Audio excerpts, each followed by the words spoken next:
smo kulturno-umjetničko društvo Ivo Čakalić iz Kaptova. Gospodin načelnik će reći nešto o našem selu, predstavit će ga, ja ću to ovako sumirati. Imamo najljepše žene, imamo najbolje ljude, vjerojatno smo zato i najmlađa općina po dobnoj strukturi u županiji.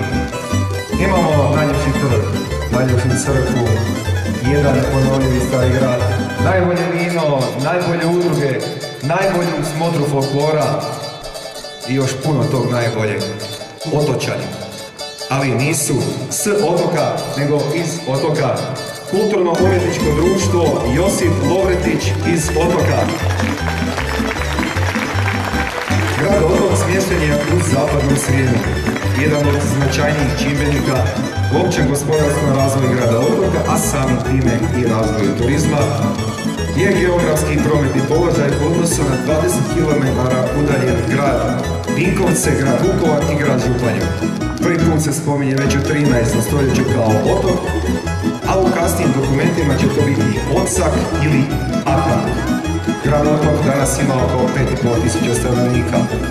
Od značajnijih spomenika i znamenitosti iz Otoka spomenut ćemo Park prirode Virovin, koji se nalazi na području ovoga grada, ostaci Vir grada, Josipa Lovretićeve večeri, otočku kulinijadu, konjičku manifestaciju Zlatne grive, otočko proljeće kao kulturnu, gospodarsku i sportsku manifestaciju.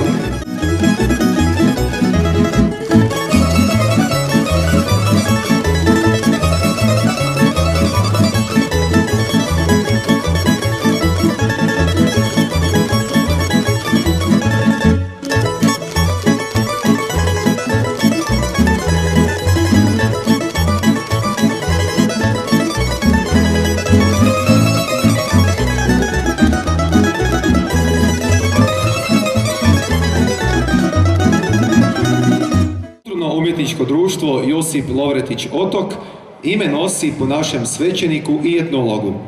KUD radi i djeluje na promicanju kulturne i tradicijske baštine našega grada. Društvo se sastoji od folklorne i taburaške sekcije koja broji oko 50 članova. Djeluje od 1971. godine i bilježi brojne nastupe diljem Lijepe naše i izvan nje.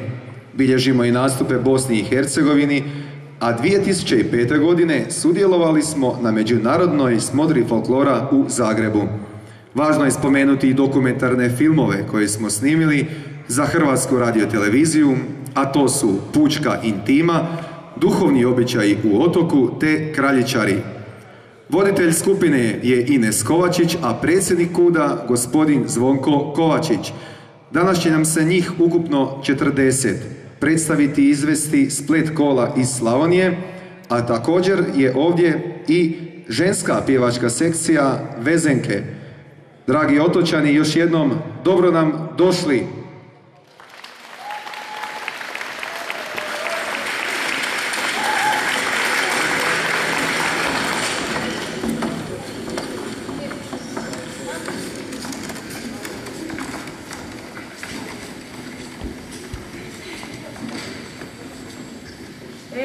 Kad sam sinoć išla iz Lučana, kad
Ja